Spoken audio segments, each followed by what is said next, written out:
Welcome to Every Album Ever with Mike and Alex, the podcast where we listen to every single album in the world, one artist at a time. That's usually new discography per episode, except for EAE singles episodes like this, where we talk about something brand new, something that just came out. My name is Michael Mansour, and I'm joined as always by my hoodied co-host Alexander Volt. Say hello. Hello. It's raining for some reason. I thought it was getting warmer. But it's raining now. We're back to talking about the weather. It was a full-blown thunderstorm yesterday. And it was like scary raining where like I didn't want to drive. And then today it's just regular sun. I think we're all going to die. I'm pretty sure we're all going to die. But before we die, what are we talking about today? We're talking about the new album from Kathryn Mohr entitled Waiting Room. Waiting Room by Kathryn Mohr. Do you know who this is? Not a clue. This is my introductory album. That makes two of us. I have no idea who this is. I only put this on our schedule because I got an email about it last year because I believe this was put out on the Flenser, which has become one of our new favorite labels just because of stuff like Mama Leak and Chat Pile and all that. And well, I saw this. It's just struck my interest. I found the cover interesting, and I thought, okay, I'm going to keep my eye on this one from when it releases. This released, I believe, on January 24th. And yeah, so I was interested in hearing this. And now that we've both heard it, what do you think? I like it. I need to listen to it more, like a quick summary. This is very much a vibes album. Like you're putting it on to like kind of zone out or like zen out and get immersed in this dark, eerie, maybe even majestic album. Interesting. Majestic, you say? Maybe that's not the right word, but there is something like I'll use outer worldly. Okay. I like this album. I do not love this album. There's things, I think a lot of this is like not great, but it's pulled off in a way that feels good. So it ends up giving you some kind of feelings, which is, I find a little bit, that goes a long way. When something can just make you feel a certain couple things that sometimes goes farther or further than maybe a hooky riff or something. But there is things that this album does that piss me off, like straight up piss me off. There are things that catch me off guard that I like a lot, and there's things that I think are just pretty okay. So it's a hodgepodge of everything. It's an interesting album. It feels like the minimalism works sometimes, but not every time, in my opinion, my asshole-ish opinion with the podcast. Yeah, yes. There's definitely like a limited amount of instruments and sounds going on, but I think it's layered and structured in such a way that it comes off interesting, and like you said, gives you those emotions, these one or two, maybe even three things going on can conjure up some feelings. Yeah, there's some good layering here. There's I really like the choices of soundscapes there, because this is a very, very minimal album. It's mostly just guitar and voice, but it's usually with stuff. Maybe it's an electric guitar with a bass, maybe it's just an acoustic, maybe it's just some synth stuff, and then there's plenty of experimentation in there. But it is going for a thing. You know, it's going for, I want to make you unsettle. It's going to be very spooky, very atmospheric, and that works for a while, but it doesn't work. That's not a win button, you know, like we've heard plenty of things that do that. And sometimes it'll make you feel some stuff and it'll put you in a whole state, but sometimes you also do need to have something behind it. And there are some good ass riffs here. There are some like really strong ass riffs. The out of the gate, because it baffled me. The first three tracks, what the fuck are we doing? I mean, really? It's one of the most insane pacing choices. Like, so before we start getting talking in detail about it, the first three tracks are basically the same song. Basically, they're not, but they are the same riff, the exact same guitar riff, all three songs, and it's like the same exact riff, but it's essentially like the remixes of the same song. That's kind of what it feels like. I think I was just so lost in what she was selling me that like for the first 3 songs, I kind of felt this journey, if you will, where I wasn't like so attached to the riffs, where the opening track, Diver is, I mean, that sets the tone, right? That's almost every song on here. It's makes you feel sad. It's isolated, simple acoustic guitar. It has this lo-fi vinyl hiss and pops going on. But then Rated comes on, and that almost feels like what I imagine, because who knows, but what I imagine, like if you were in the depths of space and you're getting this like radio signal fed to you that's like decades old or something. So like, and then you can't really like make out the words either. It's more like this spoken word thing than a singing thing. So like, I was just kind of like, I was feeling the vibes of what she was throwing down on Rated. Here's the thing. I'm buying what you're selling. Yeah. 100% for the first 2 tracks. Yeah. Driven is where I fucking jumped ship. And it happened on both my listens where, Divers, everything. I basically agree with everything you said. Yeah. It's very well done. I like the fact that Rated, it comes in with the same chord changes, the same, melodic line, same bass line, whatever. But it makes it way more gritty, way more like you're being suffocated, and it is a spoken word. It feels different. It feels like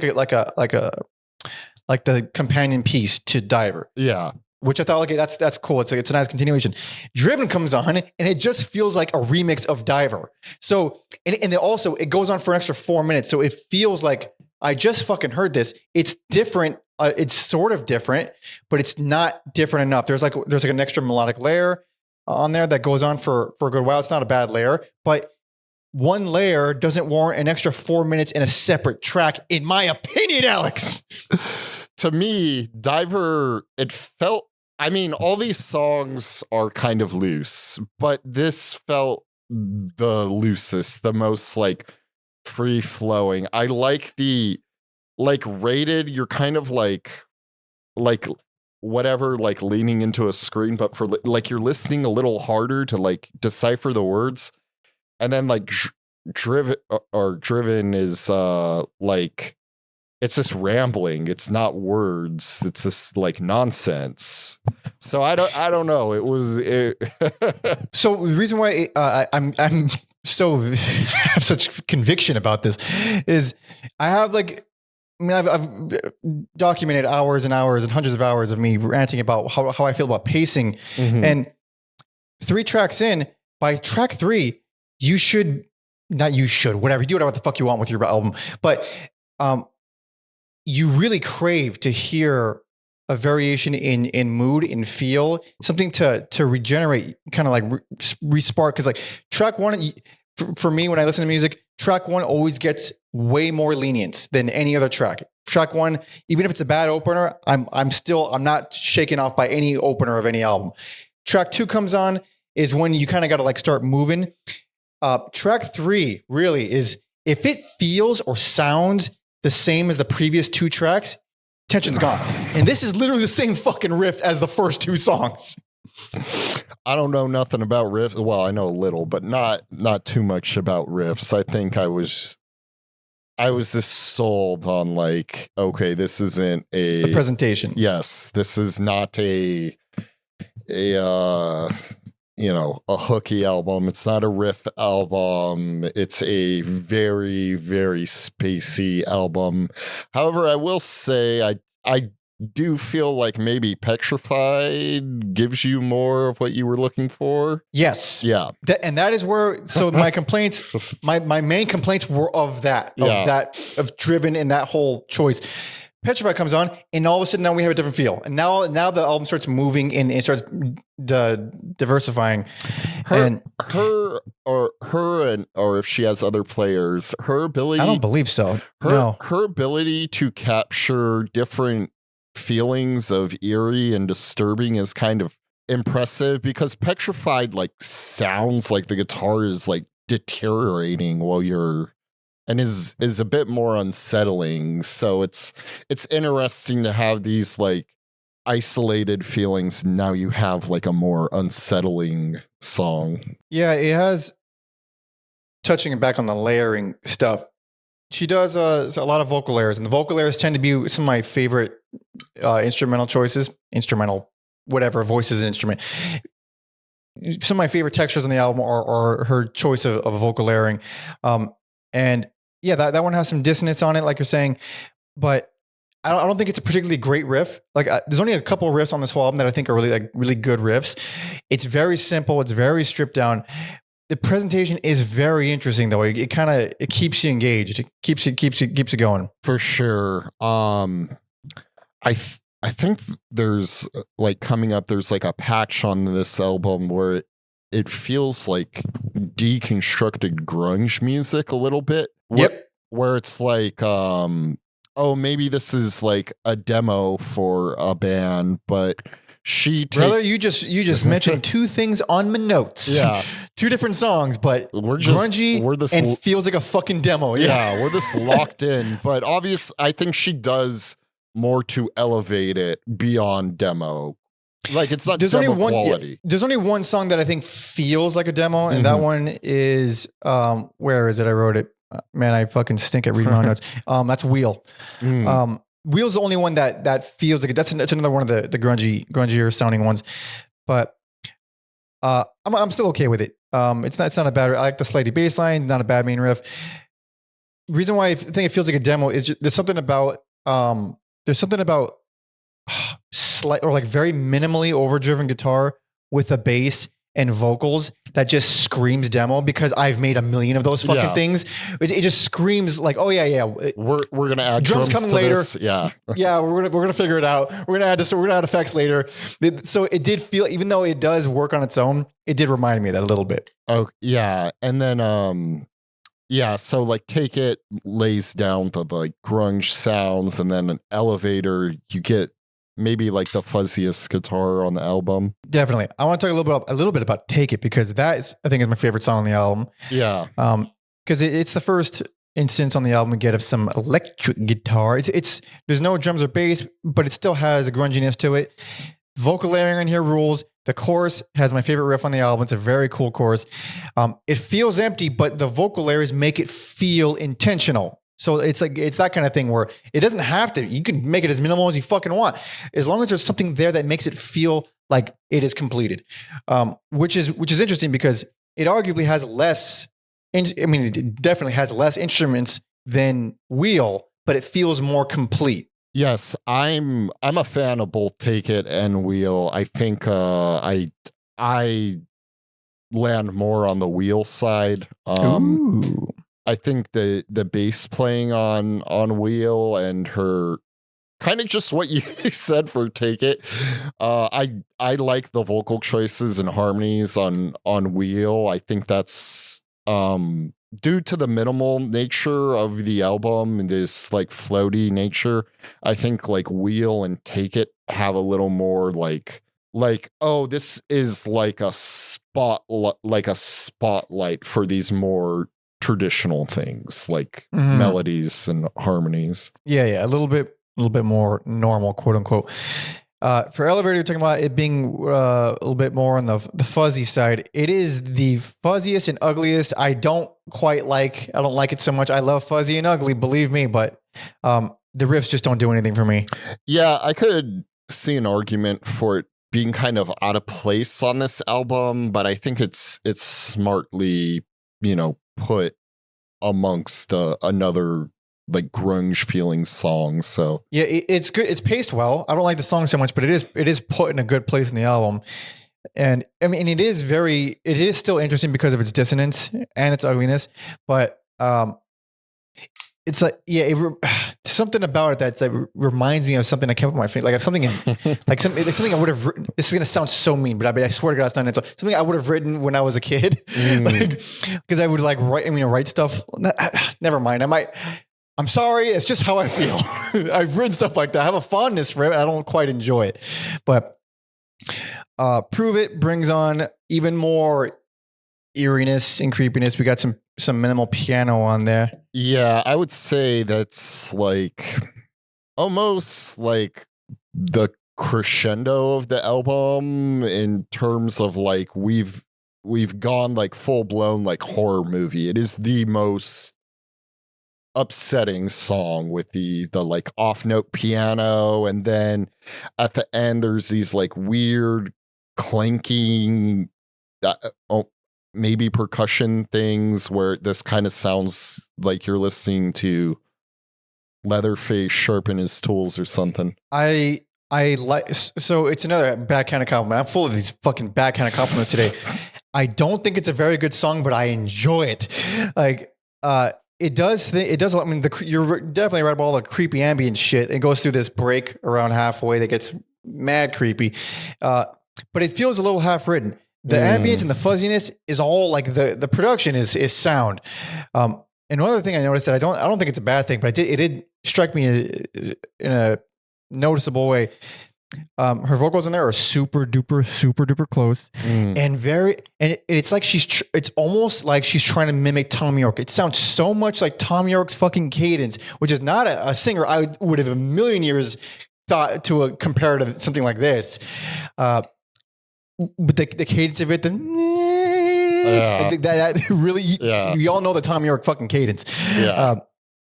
So that did remind me. I did like the song though. It isn't one of the more interesting ones. Yeah. And that's followed up with Horizonless, which is to me the most hypnotic thing. Obviously this is an album of repetition, but something about that guitar line is the most hypnotic to me. It's a good main riff. I do like the main riff. I do like the song.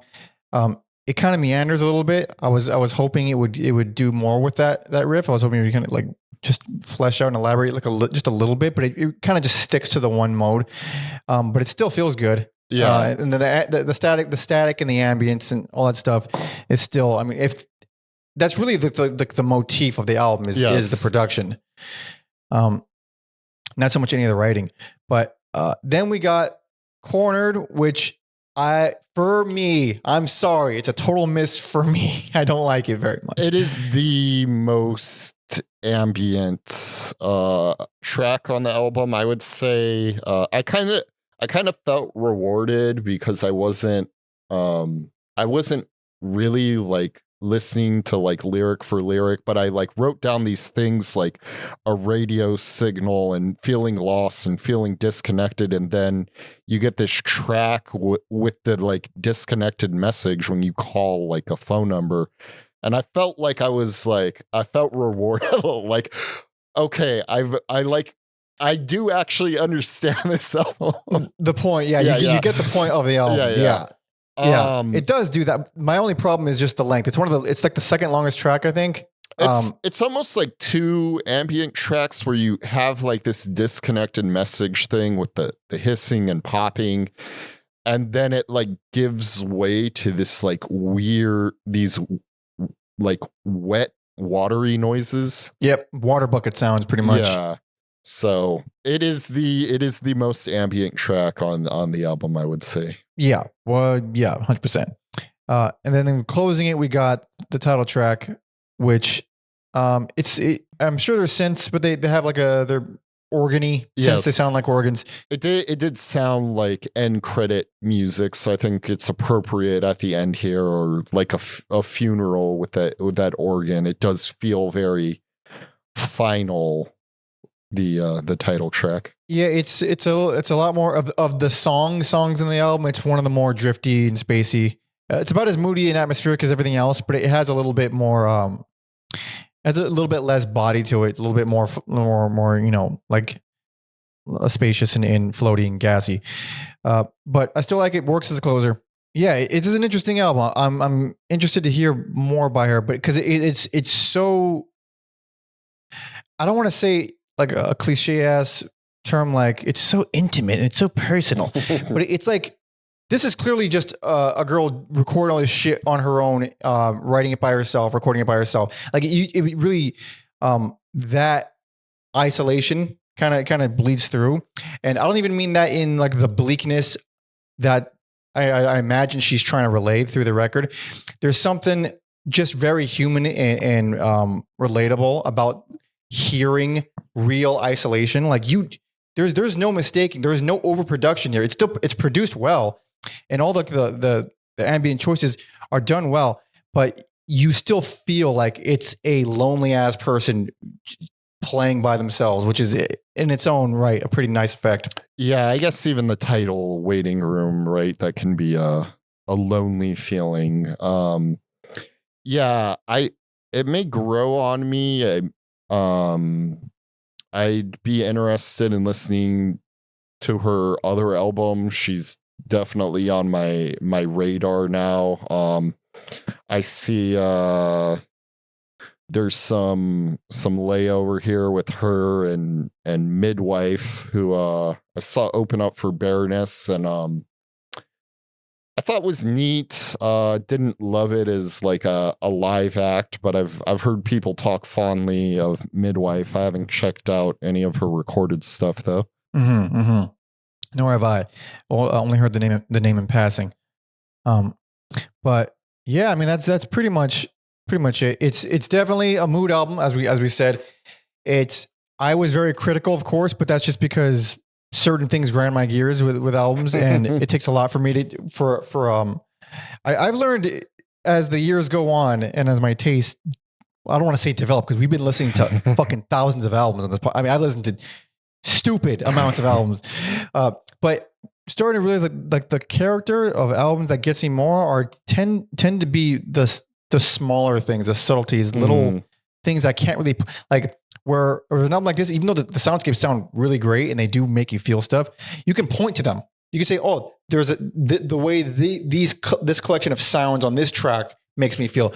Whereas certain albums, it's like in the song. Like I can't pinpoint what about the way it's recorded makes me feel a certain way, but it does. Like, I mean, plenty of albums. I could point to "Cool World" by Chop Pile or fucking "Wild God" by Nick Cave. Like both of those things, like where there's something in the songs. I don't know why the way they're recorded is making me feel something, but that's what sticks out to me more than just spooky ambience. Trying to make a song feel a certain way through choices and ambience. Yes. Well, I probably should have done this before, but while searching for like some more information about her, I guess this was recorded as she, like you nailed it. This her by herself in a tiny fishing village of Stutvataford or something, which I'm assuming Scandinavian, I imagine. Yes. So there we go. That like explains everything. And not only that, look at the cover. The cover somehow represents the choice of soundscapes perfectly. Yeah, just a bunch of fucking light bulbs, like random ass light bulbs that look haphazard. Yeah. It is, for concept. It is done. It is pulled off well. I would say that. Yeah. Yes. So yeah. I realize she's had a few things, but interesting new to me artists. So yeah, definitely interesting. And definitely worth checking out if you're into this fucking dark ass shit, because we certainly are. So yeah, Waiting Room by Kathryn Mohr. It's out now. Go check it out if you wish. But that's about it for us. So thank you so much for listening and watching and hanging out and do all the things. Tell us why we're morons and why this is an amazing album or why it's the worst. I don't know. Just say something in the comments. Subscribe, like the video, all that stuff. You can follow me on all social media at PandaMonkey.